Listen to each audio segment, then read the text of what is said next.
You know, you're taking off to hunt public land in northwest Missouri. It's an awesome area. They've been holding a lot of ducks, but going into it, looking at the forecast, you know, it's mid-50s, near 60 degrees. We've got a chance of rain one day. It's a full moon. The deck's kind of stacked against us.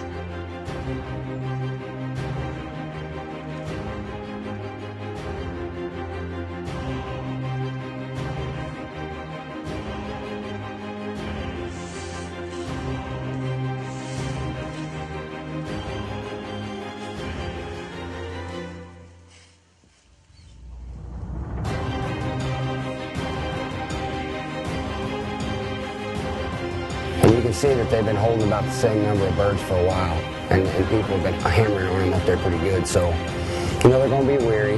People have been screaming at them with calls and standing right out in the rows of the corn, seeing them real easy.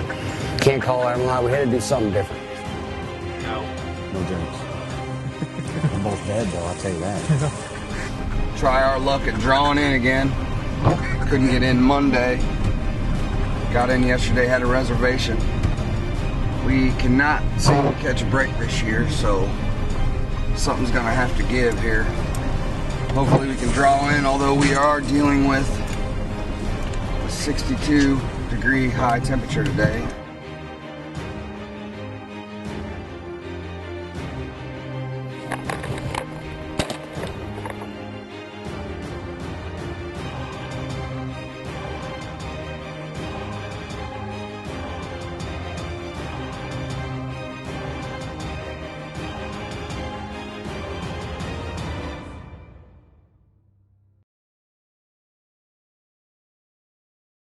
You're taking off to hunt public land in northwest Missouri. It's an awesome area.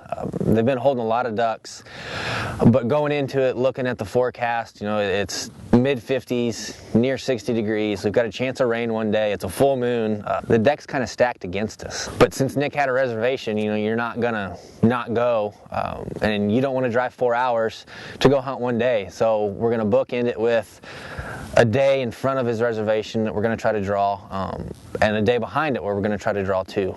The way the conservation areas work in Missouri, state residents can apply for quick draws and reservations. It basically guarantees them a spot to hunt. Nick was fortunate enough to get one of those. We took off crossing our fingers for 2 days and knowing that we were guaranteed a spot one of the other days. It's public hunting. Can't draw in at one spot, go to another spot, and they're full. Now we'll go to an opportunistic spot, and that'll probably be swarming with people, so we're gonna have to fight it off and try to do what we can do.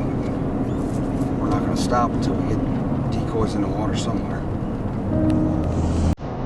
So 5:30 now, definitely ain't gonna make shooting time, but hey, that's hunting later on, right?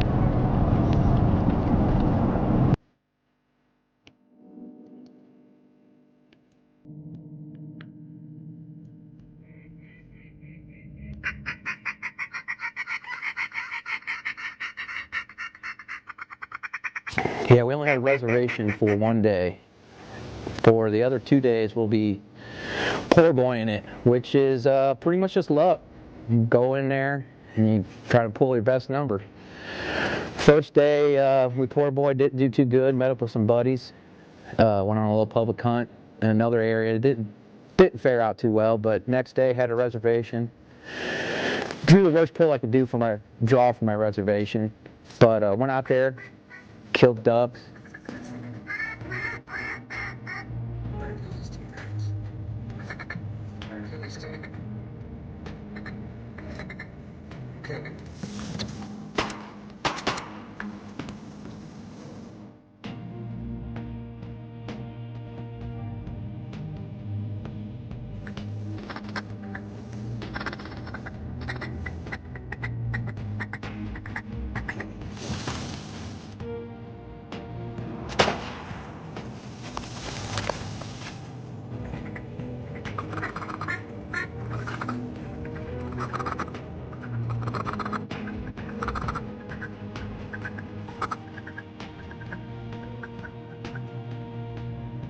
Well, heading into the strip, we knew the birds were probably going to be stale. We went up there. Normal people light decoy package, you know, a couple dozen, 3-4 dozen. We ran the first day about 8-9 dozen ducks. Went out there, do a big spread, and with all the birds that are up there, you're not going to work big groups. You're just going to have them peel off, a couple peel off. We kept the calling at a minimum. When we saw birds that wanted to work or that showed any kind of interest, that's when we started working on them. Just soft, easy, nice calling. Get them right down, sucked down in the decoy spread.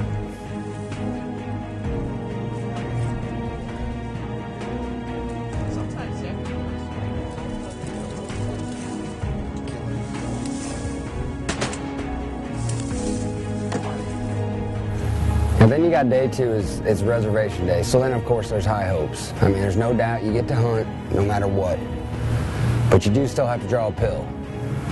And this day, because you have a reservation, he only gets to draw 1. And it happened to be the very last pill that you can hunt on. So doesn't mean you're gonna get the best spot, but if you know what you're doing, you know, you gotta make things work for yourself. And that's what we did. We got the last spot and we did what we could. And we ended up, you know, it was a pretty good day.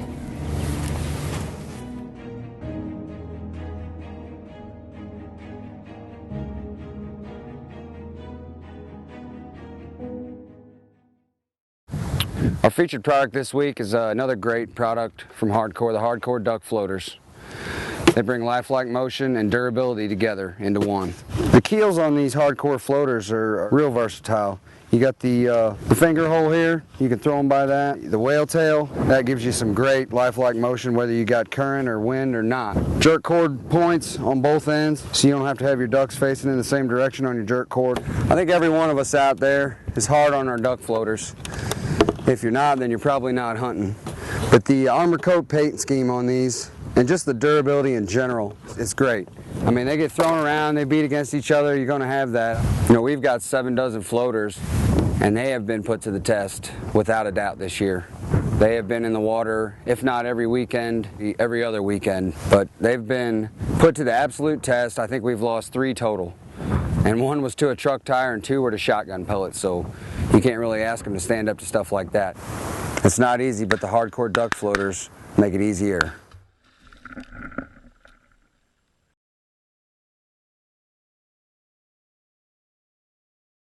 Day 3, Northwest Missouri. Try our luck at drawing in again. Couldn't get in Monday. Got in yesterday, had a reservation. And we're gonna try again today to draw in. We cannot seem to catch a break this year, so something's gonna have to give here. Hopefully we can draw in, although we are dealing with a 62-degree high temperature today, and right now it is thunderstorming. So this is fantastic, absolutely fantastic. But gotta try to get lucky here. Gotta keep trying. So seems about as many cars here as there's been, so I don't think things are gonna be much easier, but thought maybe the rain would keep some of the fair weather hunters away. We're about to find out.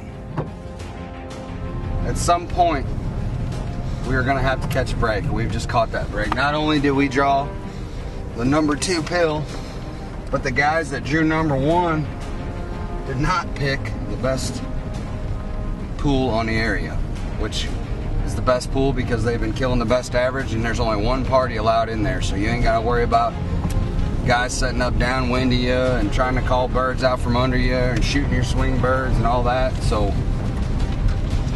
let this rain let up so we can get some stuff on film, but things are set in motion pretty good right now. Ready to rock and roll on it. This is the break we needed, so let's just we just got to put the rest together.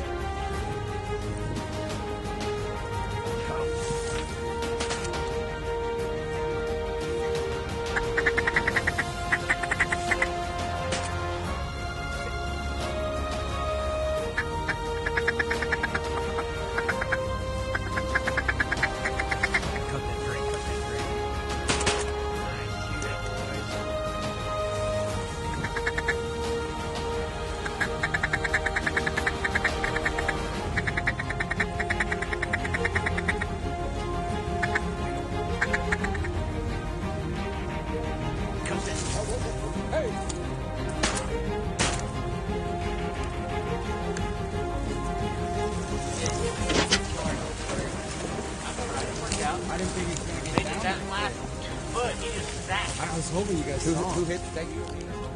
Instead of probably the majority of people go out in the open water, throw all their decoys spread out in the open water, hang back in the edge of the corn, the flooded corn, we decided to tuck the majority of our spread, a small spread, dozen and a half, 2 dozen decoys in the corn, right on the edge row.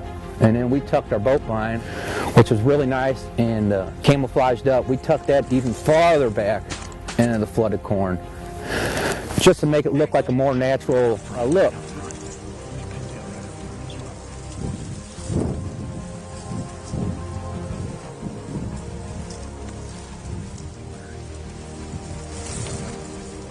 Kill that green head.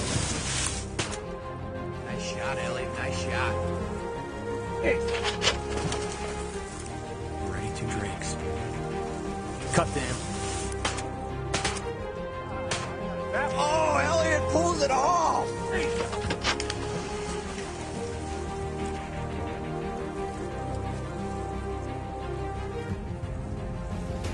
Cut him.